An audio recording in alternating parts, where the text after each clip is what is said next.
Ahmad, prepare ha. Ikaw na yung next ni Anjas.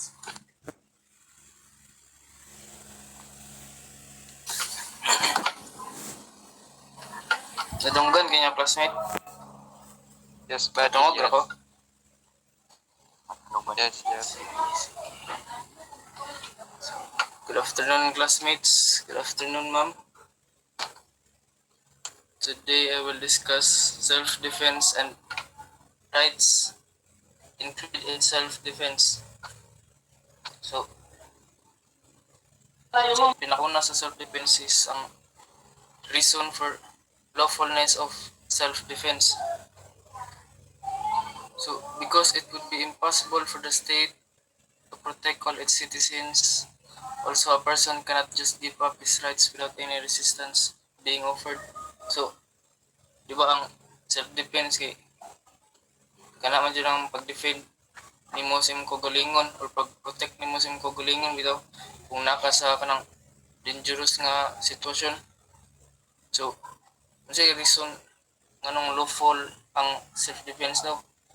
Kay imposible man jud daw nga ang state or ang country maprotektahan nila ang people niya ug right pa daw sa mga people nga or sa people nga protect nila ang ilang kaugalingon kung na danger. Samot na sa case nga capable pud sila nga makiglaban bitaw sa suspect kay natural tendency medyo na nato kung naiingkasog natay ma-danger nga machines baka kuwanta ba sa defense bitaw magnana. So, since the justifying circumstances are in the nature of defensive acts, there must be always unlawful aggression. The reasonableness of the means employed depends on the gravity of the aggression.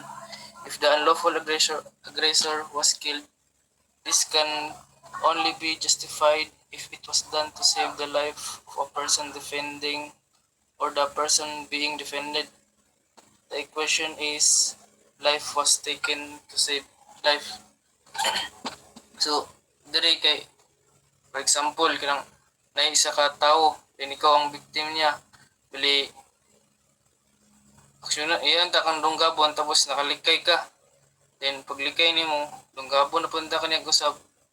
Nagunita nimo yang kamot din bali naginlugay mo sa kutsilyo bitaw magnana. Then sa pag-inligay ninyo sa kutsilyo, nakalitan nimo gali siya ang naunay bitaw. Inana. So kato kay self defense sa nimo nga napatay nimo ang attacker. So ma-justify imong nabuhat tungod kay gusto lang nimo i-protect ang imong kaugalingon ato. So dira to ang statement nga life was taken to save life. So, namatay ang katong attacker tungod kay gisave lang nimo ang imong kaugalingon. So, kadua is rights included in self-defense. Ang naiupat, ang una is defense of person. Kung sa ang pag-defend pero ang pag-defend sa isa ka tawo siyang kaugalingon kay kung na-danger tapos kanang justifiable bitaw murag tawag kanang lain term na justifiable then kung justifiable ra ang self defense imo ning nabuhat ug nadayon kinang immediate threat. Ang defense of right protected by law is kang sa ako lang ng pagkuha naday mga laws nga i-protect ang human rights diri sa Philippines ug makita rin sa Article 3 of the 1987 Philippines Constitution or the Bill of Rights. Dito daw dito ang mga rights and privileges sa Pilipinos nga dapat protektahan sa isa ka konstitusyon. Then katulo is defense of property. Diri kani kay na-right daw ang usa ka tawo nga i-protect ang iyang kaugalingon against sa mga trespasser, ng mga kawatan or nga nasa iyang property. So mo ang usually nga ginagamit nga rason sa mga defendants nga dili daw dapat sila liable for any injury nga ila nabuhat tungod kay gi-protect lang nila, nag-protect lang sila Excuse me ma'am, for a while lang. Excuse me ma'am. property. Ito na. Pwede mo utana ma'am, pwede mo excuse ka Jot ma'am kay ako ang baka daw ma'am kay nakuan daw ma'am, nakabuhi ako lang dakpon ma'am ma'am. Balik ka din ko ma'am. Thank you ma'am. Sige sis, Ibili na ako ang phone rin ma'am. Okay. Sige ma'am. Ako sa dakpon ma'am, nakabuhi mo gud ang ayop ma'am. Makasala na ma'am. Salamat ma'am. Lapit amara.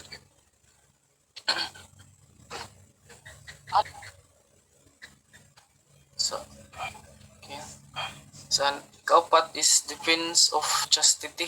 So kaning chastity day kay akong gikuhan sa Google kay ang Tagalog ani kay kanang kalinisang puri. Kung ano ito. Kanang ang kahulugan ng kalinisang puri isang katangian daw na pinangahawakan ng isang taong dalisay, mahinhin or walang asawa.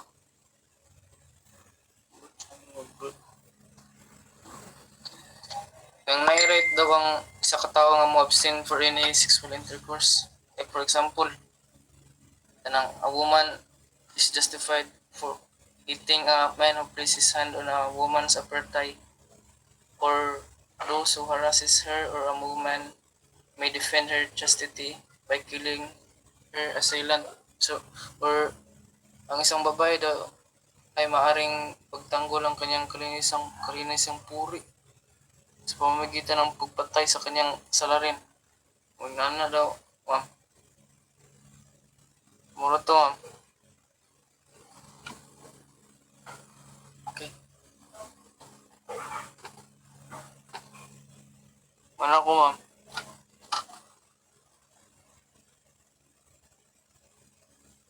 Wala man ka next live pre. Ha? Manakad. Pa ba? Masapika section kinaanay nakakuha og 1.25 nga semifinals, then ang finals pod kay 1.25. Well explained o well discussed kayo yung presentation with examples. Pag ibisaya niya, okay ra sa kuha bisayaon ninyo as long as ma-explain ninyo og taro. Kung diha mo comfortable, mas okay.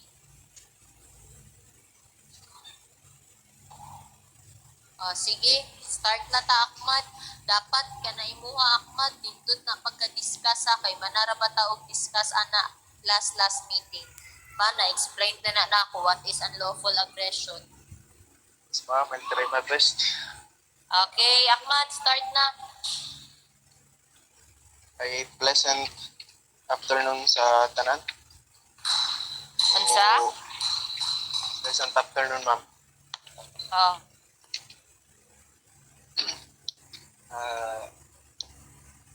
My topic is unlawful aggression. So, before we proceed sa our main topic, some of you might wonder unsay meaning sa aggression. Aggression is a hostile or violent behavior or attitudes toward another or readiness to attack or confront. Meaning, ang aggression daw is violent behavior. Violente na mga galaw na ini-inflict mo sa isang tao or simply kanang kwan ba pag kanang agresibo ka. Then there are two types of aggression. The lawful aggression and unlawful aggression. Ikuan sa nato ning lawful aggression kadyon. Lawful aggression diri na dito na papailalim yung doctrine of self-help. Meaning pinapayagan nga ng batas ng Pilipinas na maging agresibo if it is necessary, kung kailangan sa mga certain times katulad ng pag-defend mo sa relatives mo or sa property mo. For example, ako, then may nakita akong parang magnanakaw na pumupunta sa bahay ko at ninanakaw yung mga property ko. It is possible for me and lawful for me na maging agresibo at mag-inflict ako ng pain sa kanya para ma-save ko yung property ko or other lives. Then, let's jump to our main topic, which is unlawful aggression. So, what is unlawful aggression? Beside from the fact na atong gingon ni Achas nga requisite siya or requirement siya sa self-defense, unlawful aggression is a violent behavior or physical act manifesting danger to life or to a person. Meaning, ang unlawful behavior daw ay mga violenting gawain na ini-inflict mo sa isang tao or physical act na nagdadala ng kapahamakan sa isang tao or sa buhay or sa kahit anong parte ng katawan ng tao. It is the infliction of physical or material force, attack or assault. And we must remember nga, it must be actual or imminent. So, before we go to the next slide, physical and material force, kasi meaning physical and material force. Meaning, ang unlawful aggression needs to be inflict. Kanang dapat na contact between the oppressor and the one being oppressed. Then, it must be actual or imminent. So, two types of unlawful aggression. Actual or real aggression and imminent or imminent unlawful aggression. Actual or real aggression, meaning the danger is existing or it is currently happening. Kumbaga sa Netflix nga movie, nagaplay na yung danger. Kumbaga, for example, si A sinuntok na si B. Nagsuntukan sila, then nibalos si B ba? Nibalos. Then nag-ingon si B nga na sumbagan ran ako siya, napasakitan ran ako si A og maayo kay self-defense. Abi ko unsaon ko ni A. Abi ko patson ko niya. The act of A is actual or real aggression.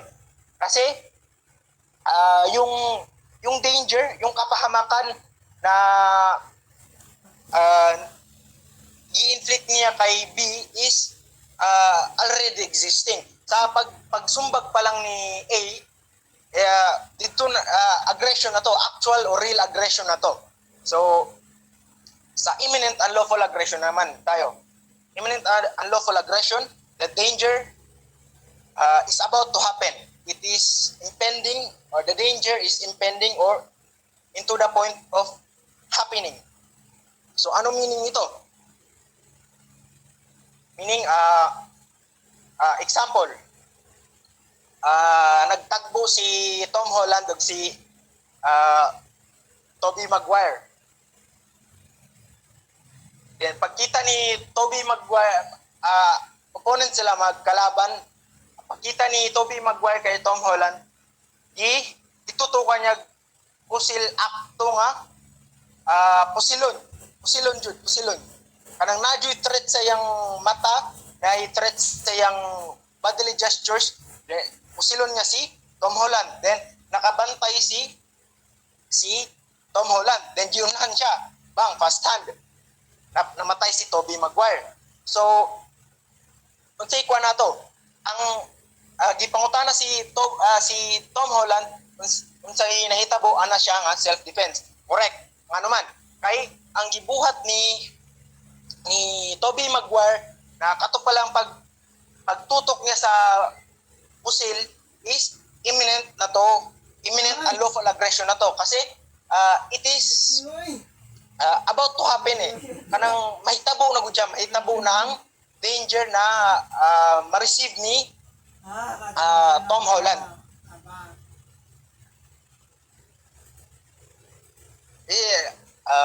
Picture example of ang actual or real aggression. Dito, makikita mo na ini-inflict talaga nung blunt ang buhok yung physical force which is currently happening or existing na yung dangers kay Gray yung buhok bata. Then sa imminent before I forgot sa actual or real aggression, physical force ang gamit. Then sa imminent unlawful aggression, it is the usage of weapons to inflict danger to a person. And things we need to remember when dealing with unlawful aggression. Unlawful aggression versus threatening and provocation. The attack or assault must be unlawful. Number 3, agreement to fight. Revenge. Number 4 is revenge is not considered self-defense. Next is the unlawful aggression must come from the person who was attacked by the accused. Face slap is equal to unlawful aggression and over the limit authority. So, saan ang pasabot sa unlawful aggression versus threat and provocation? We need to remember na ang threatening kanang panghadlok ba? Pananakot mo sa isang tao ay hindi yan unlawful aggression. Kumbaga, itong stickman sa left side is, for example lang, dinaril niya itong parang nagtuturo. Dinaril niya. Sinabi niya sa pulis nung imbestigahan siya is self-defense ko yun. Nananakot siya ganon. We need to remember na dapat ang unlawful aggression, dapat may physical contact. May infliction of physical force or material force. Dito, walang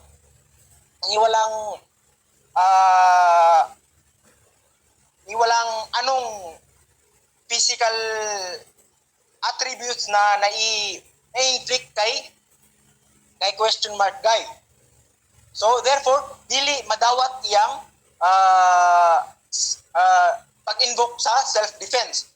Same with the provocation. Unsa ning provocation?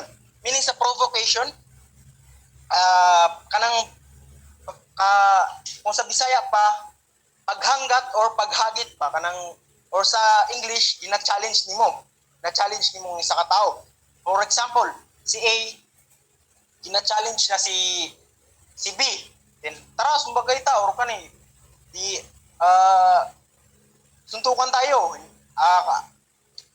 suntukan tayo, or barilan tayo, ganyan. Alam kong hindi mo ako matatalo, ganon. Then, pagka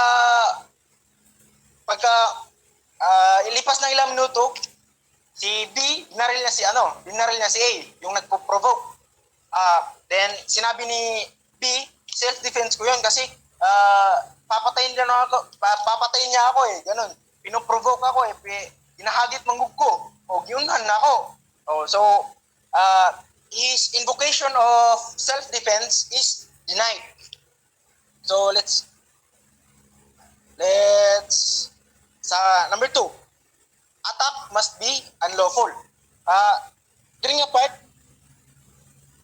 murag masabtan man tanan na dapat ang attack must be unlawful. Meaning, for example, si A ug si B, si A, isumbag niya si B. Isumbag niya si B. Then ibalos si B. Then pagbalos ni B, niya na si A nga, ay, gipatay niya si B. Gipatay ni A si B. Pagkabalos ni B, patay niya. Then, ingon ni A, ay self-defense ko to.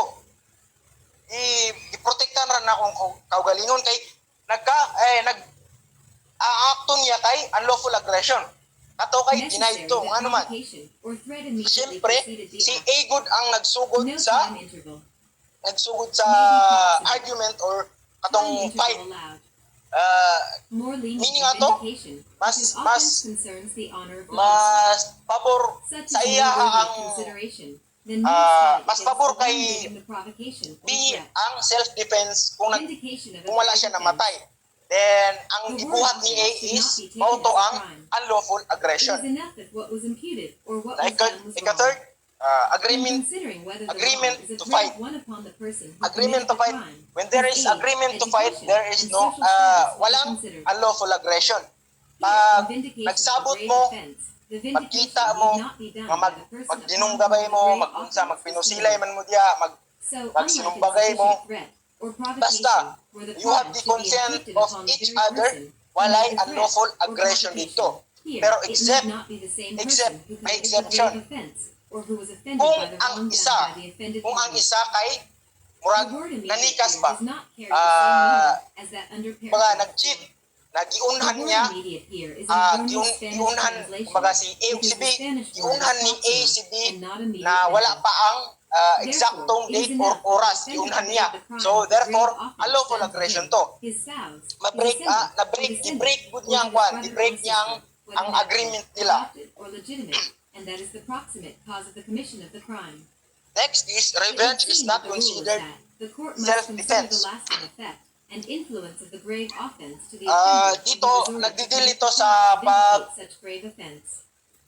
sa time ng protekta mo sa sarili. Kumbaga yung time kung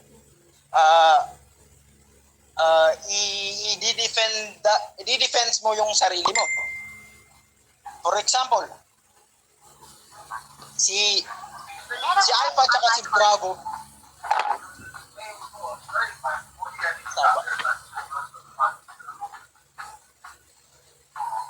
for example, si Alpha o si Bravo, si Alpha, isumbag niya si Kwan, isumbag niya si Bravo for no reason. Isumbag niya. Then si Bravo, wala pa kabantay, natumba pa. Then, murag nakarealize si Alpha. Then, nidagan si Alpha. Kadagan ni Alpha, si Bravo, nipunitog bato. Nipunitog bato din, si Alpha. O, ano ang hatol dito? Is there a self-defense in terms sa ginawa ni Bravo? Ang answer is no. It is not considered as self-defense because pagkahawa pa lang ni Alpha kay Bravo at while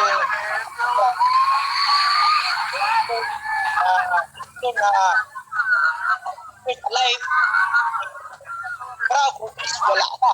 So therefore, ang infliction sa alagit sa ba? Nag-mute kay Guari na pakuan be. Mike, paliyo kog mute. Salamat.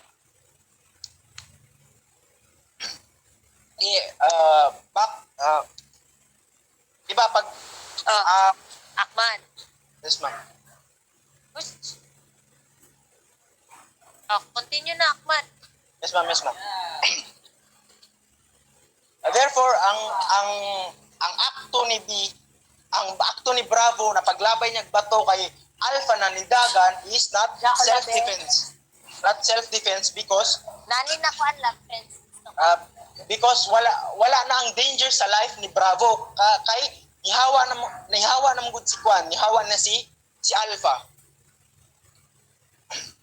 So next is the unlawful aggression must come from the person who was attacked by the accused.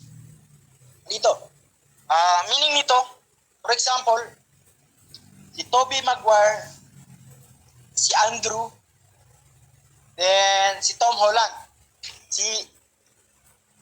Si Toby Maguire, sinabi nga kay Andrew na, pre, papatayin ko si Tom Holland, ganun. Then, tara, samahan mo ko. Then, pagtagbo nilang tulo, iaktuhan ni Toby Maguire na pusilon si Tom Holland. Then, nakabantay si Tom Holland, naunhan siya. Bang! Then, di-appeal niya pusil po si Andrew, which resulted to their death. Then, unsa may kaso ani or unsa may issue ani nga kwad, naka-invoke ba si Tom Holland og self-defense in regards with Andrew ang igura siya ni uban kay Toby? Ang answer is no, kasi ito nga, the unlawful aggression must come from the person who was attacked by the accused. Dapat ang balsanra ni Tom Holland kay katong nitutok sa iyang pusil nga akto nga patyon siya, which is si Toby Maguire. So dapat ang pusilon ra pud niya kay si Toby Maguire, dili appeal si Andrew. Then next, face slap is equal to unlawful aggression. Ngano man? Nganong ang mere nga pagtulod nimo or pag-push nimo sa isa ka tawo is not unlawful aggression. Then ang face slap is unlawful aggression. Murag wala may pagkakaiba, kumbaga. Murag walay kalahian. Pero according to ang face daw ng tao is our personality or pagkatao natin, which is makasira kung if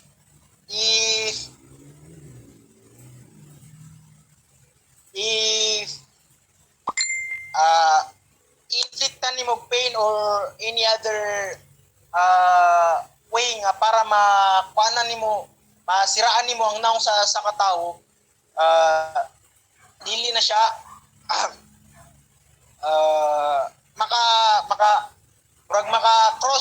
maka-cross ka sa line sa personality sa isa ka tao.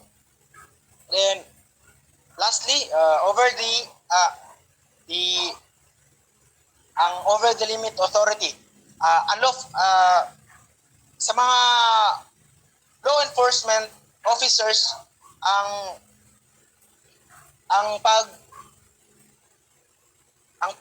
kanang exit or pagpasobra sa kanilang mga gawain or unnecessary nga ginagawa nila, katulad ng pag-abuso sa law, anong klaseng pag-aabuso gamit ang kanilang power, which is may power sila kasi binigyan sila ng government. Anong klaseng pag-abuso dito is considered as unlawful aggression. So that's all, ma'am. Thank you for listening.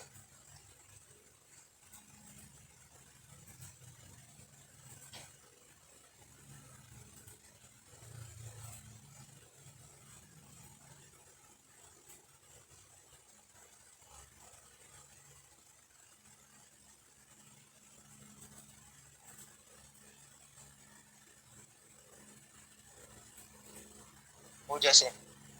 Jasim. Baba ko muna. O Jasim. Oh. Oh. Guro. Kapian mo? Mapian tanto ko kuan. Tanto ko mananakam. Manaka Ahmad. Yes, ma'am. Wow. So, thank you, Ahmad, for your well-explained and well-discussed presentation. Thank you for the very detailed examples with explanation. So, I hope the rest in ana po ninyo ang buhaton, no? Ba in every topic or in every category or in every topic, mag-provide, i-explain ninyo ang topic to be followed by giving of examples. So, pwede ninyo Tagalogon, pwede ninyo Bisayaon para mas masabtan sa tanan. So, inato no, sama sa gibuhat ni Ahmad, masabtan dyan nimo kay ihatagan niya og examples at the same time napag yung picture ang iya mga examples. So, okay kayo. So, thank you Ahmad. And for the next presenter, we have Doing an act which causes damage to another to avoid an evil or injury. Ang pasabot ana ay paggawa ng isang bagay na magdudulot ng pinsala sa ibang tao upang maiwasan ang kasamaan o pinsala. May tatlo tayong requisite. First, the evil sought to be avoided actually exists. Second, the injury were greater than that avoid it. Third, there are no other practical unless harmful means of preventing the evil. Para mas dali jud masabtan ninyo, maghatag og example sa state of necessity. For example is squad. Naitaw nagdala og granada and then gusto niya ibaboto sa dagang tao. Para jud malikaya ang pagbaboto, diri na magamit ang the evil sought to be avoided actually exists. And then sabihin na natin na hindi pa binunot ang ring pero the same as gun, it should be greeted as loaded and dangerous at all times. And dili na magamit the injury for be greater than to avoid it. Pag mubuto na ang granada, possible dagan jud madamay mga tao or property ang madamage. Para maiwasan nato ang damage, ang buhaton na lang nato ay patyo na lang tong tawhana. Kay daghan man jud madamay nga tao gyud kaysa iyang mga kinabuhi siya ra isa. Kay daghan kay tao ang madamay. And then wala na tay lakas para pugan tong mga tawhana kung dili jud madala sa istorya. There are no other practical and less harmful means of preventing the evil. And then ang gamiton na lang nato ay yung last result. Ang last result sa hostage taking, ang assault, ginagamit na lang nato na long range.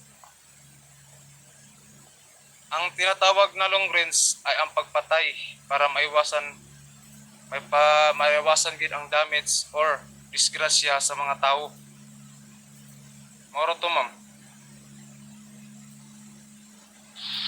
napakailang example ninyo. Kanang example na mas clear ba? Moro to na akong example, ma'am, kay moro po na gamay ra mo gud, ma'am. Sige, sige. So later na rin ako i-discuss ang topic. So ako sang tiwason ang ban. Where is Dimate? Thank you, Danyo. Sige po, ma'am. Nana si Dimate? Wala po si Dimate.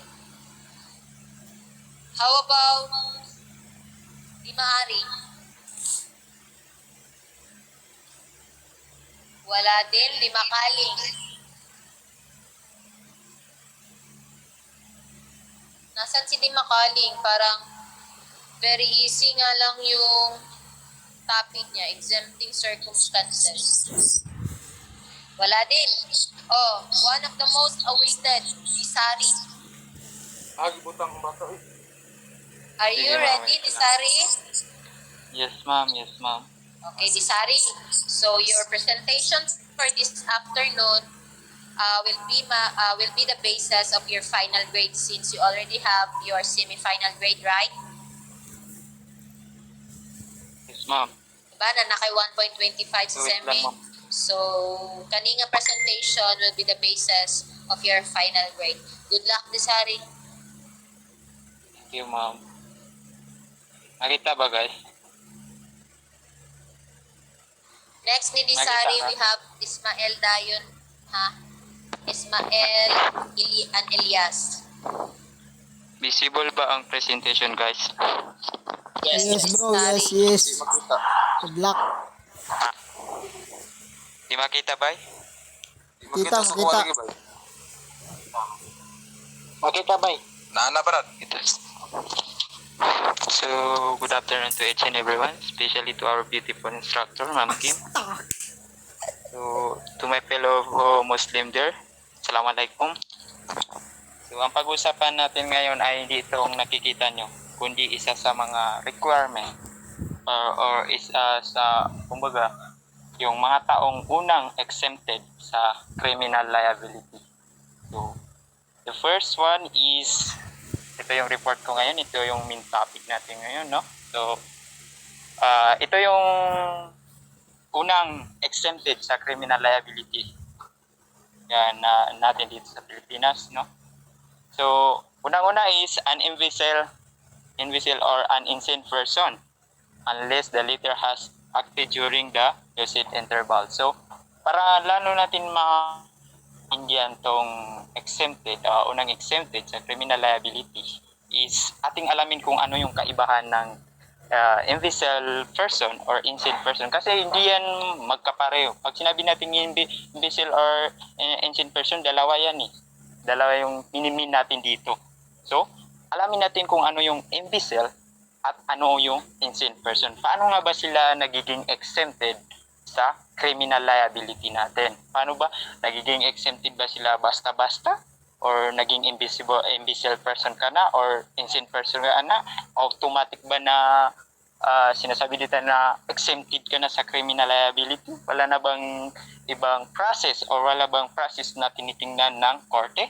So, ating malalaman yan sa next slide. So, may requisite din. Kumbaga, sinasabi ko, hindi tayo basta-basta masasabi yung person or yung nakakommit ng crime. Kahit na is ma-exempted na siya. So, may requisite. Dapat daw, unang-una, the offender must be an imbecile person. So, dapat daw yung dapat yung person na nakakommit ng crime is imbecile. Number 2, the offender was insane at the time of the commission of the crime. Tatandaan natin na the requisite is yung offender must be insane at the time. Yung clue natin dito o yung tatandaan natin dito kapag tinanong to is dapat daw para malaman natin na exempted yung insane person is at dapat daw insane siya at the time of the commission of an offense. Dapat insane talaga siya. So, ating alamin, kumbaga, laliman pa lalo yung discussion natin, no? Para lalong maintindihan man nung lahat tayo. So, nasa next slide. So, ano nga ba ang kaiba ng imbecility and insanity? Pag sinabi natin imbecile or imbecility, an imbecile person is one who while advanced in age has has a mental development comparable to that of the children between 2 or 7 years old. Pag sinabi natin imbecile, meaning to say, ito yung mga taong kulang sa pag-iisip. Pag sinabi natin kulang sa pag-iisip, yung bang tipong mga isip bata, kumbaga, nakikukumpara yung mga taong ganito sa mga 2 to 7 years old. Nasabtan ba? So, pag si imbecile person is, kumbaga, advanced na sila sa age. Kumbaga, pag niya adult or yung may edad na, pero yung utak niya is comparable to the children, which is has age of 2 or 7 years old. Ito yung mga taong kulang sa pag-iisip. So, ano naman ang insanity? Kasi, familiar na tayo sa insanity na insane, value, ganito. So, ang insanity exists when there's an complete deprivation of intelligence in committing the act. So, at sino itong mga insane person? Sila yung mga may sira sa pag-iisip. Kung ang imbecile kulang sa pag-iisip at yung kakulangan nila sa pag-iisip is na i-compare natin sa mga isip bata or mga batang may edad na 2 to 7 years old, kahit na sila ay advanced in age, kumbaga kahit na may edad na, pero yung utak nila is hindi pa nade-develop or hindi pa, kumbaga, nakikompare pa rin sa nagiging isip bata pa rin. Ito yung mga tao. Dapat imbecile daw at insane. Pag insane naman, ito yung may sira sa pag-iisip. Ito yung mga taong, kumbaga, hindi naman, mayroong mga taong value or may sira sa pag-iisip na hindi not inborn. Kumbaga, dahil lang sa accident or dahil sa paglipas ng panahon is na-develop yung pagiging insane nila, is doon na pumapasok yung insane. Hindi basta ito na exempted tong mga to, yung mga insane person sa criminal liability. Kumbaga mas may dinadaanan to. So malalaman natin mamaya sa next slide. So dapat to, so imbecile person is no lucid interval during the commission of the crime. Kahit na itong imbecility is, kumbaga itong mga insanity, mga insane na tao, kahit na nakommit sila, is may possible na nakommit nila yung crime nila in a time of lucid interval. So, ano nga ba itong lucid interval? So, naririnig pa rin ba ako, guys? May na yung signal ko. Yes, sir. Yes, so, Sari, thank you. hindi na kami maestro di Sari. Ayaw pa po daw. Oy, sige ma'am, proceed na ako, no? So malalaman natin tong meaning ng lucid intervals dito sa, alamin muna natin bago natin to tapusin tong kaibahan nila, no? So pag sinabi nating lucid interval, dito na yung a period of time between regaining consciousness after the short period of time of unconsciousness. So pag sinabi nating lucid interval, ito yung kumbaga panandalian or temporary lamang, kumbaga yung value of, for example, yung offender is value or insane na person is during the commission of the crime, at the time na kinukumit niya yung crime is nalaman niya, kumbaga bumalik yung consciousness niya temporarily, kumbaga na-identify niya yung ginagawa niya is tama or mali. Nalaman niya yung tama o mali, na-distinguish niya yung tama sa mali. So, yun yung linulok natin, no? Sa mamaya pag-usapan natin yan, no? Titingnan na korte kung yung crime na yun, the innocent person during at the time of commission of the crime is in a lucid interval. Kumbaga, nandito yung tao is na kumbaga temporarily consciousness, yung insane. So, balik tayo doon. So, 19 ba doon? So, balik tayo doon na. So, dito sa insanity is there is a lucid interval. Possibility talaga na yung value or yung insane na person na offender is magkaroon ng lucid interval. While dito sa imbecility is no lucid interval at all. Kahit na anong under circumstances, yung kulang talaga, hindi naman yan, sila yung mga taong hindi nila na-determine yung kaibahan ng mali sa tama, di ba? So, patuloy na tayo. So, number 4 is the exempt in criminal liability in all cases. So, sa imbecility talaga is kahit anong under circumstances, kahit anong crime pa yan, is exempted talaga sila. Ito yung mga taong exempted talaga sa lahat ng cases. Exempted sa criminal liability. While the insane or insane person or insanity is not exempt from the criminal liability if it can be shown that he acted during lucid dreams. Nasabi ko nga kanina na yung mga insane na offender is hindi basta-basta natin masasabi na exempted sila.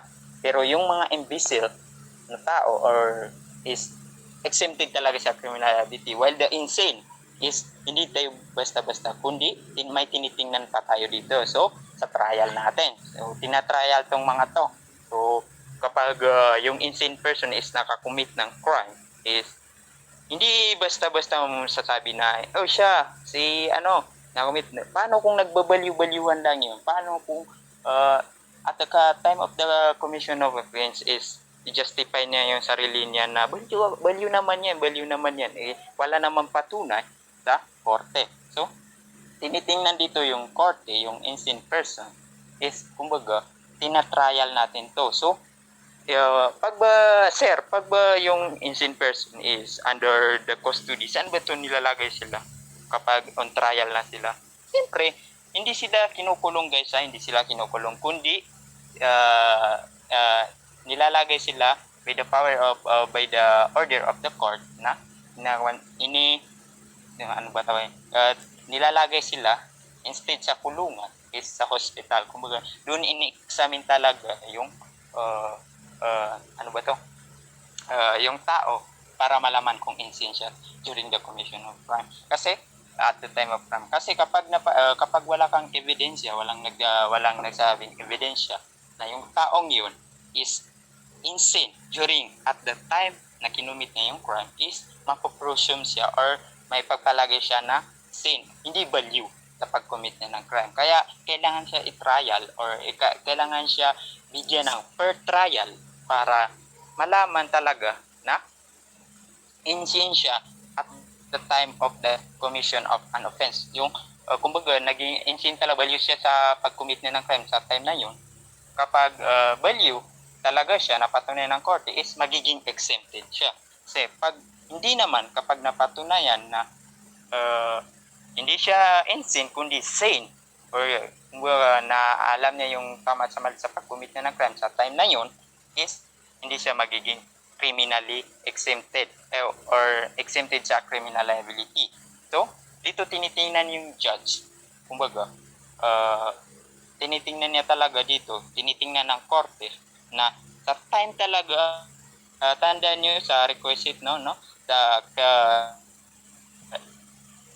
an offender must be insane at the time of commission of an offense. Dapat sa time na yun talaga, sa time na yun, hindi makalipas ng ilang na uli, hindi before or hindi after, kundi at the time, present.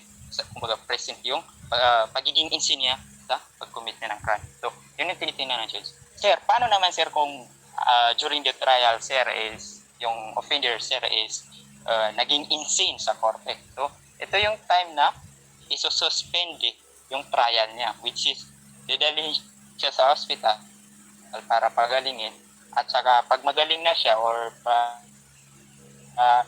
na siya, doon na i-continue yung trial niya. So, doon na para mabigyan siya na per trial. So, nasaktan ba guys? So, next na tayo, na-discuss na natin ito, Dito na tayo sa case of extension of ground of insanity. So, naririnig pa rin ba ako? Kasi medyo may na yung net ko, guys. Clear. Clear this Clear. So, thank you.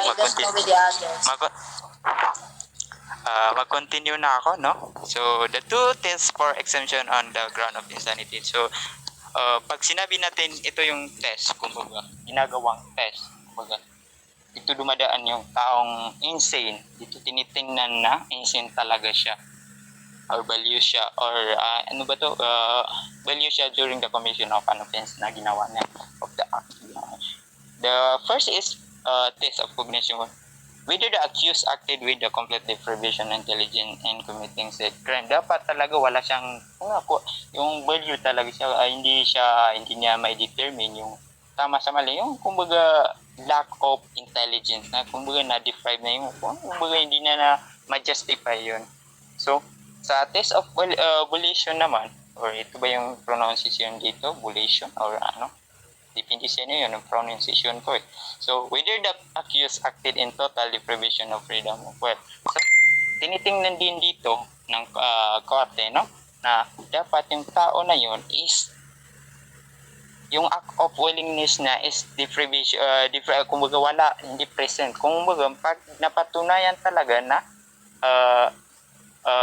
yung ginawa niya is according sa free will niya, is doon na doon na siya hindi magiging exempted or hindi niya ma-justify or hindi niya ma-justify na self niya na insane, hindi ma-justify na insane yung person, hindi natin masasabi na insane yung person kapag during the commission of an offense is napatunayan na kumbaga yung act of willingness na para i-commit yung crime, dapat hindi yung present, kumbaga wala yung deprivation of freedom of will, dapat wala. So, tandaan guys na itong dalawang to, no, is applicable sa atin sa Pilipinas. Dato ina-apply natin para masabi natin na exempted or insane yung person at the time of the commission of offense para ma-exempted yung insane na person sa criminal liability na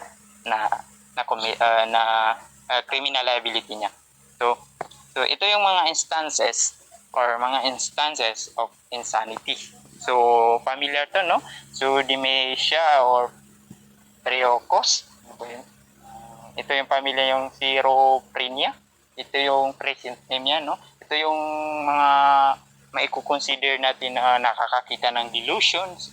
Delusion yung tao na is nagiging hindi nila mapigilan yung mga sarili niya na mga commitment.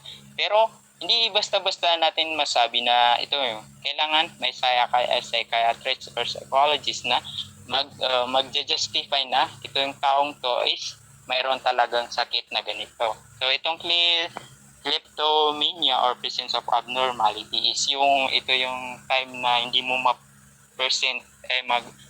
hindi mo mapigilan ito yung sakit na kumbaga inakarito na sakit. Ito yung kumbaga hindi mo mapigilan yung sarili mo na magnakaw or mag-steal ng So, kapag nagiging exempted to, kapag may witness, siyempre, kapag may ebidensya or may nag-witness na may sakit yung tao. So, itong epilepsy naman, guys, no, is very familiar sa atin to. Sino ba nakakita dito yung taong nagkurog-kurog ba yun? Tawag dun sa Bisaya. Yung tawag dun is may exempted.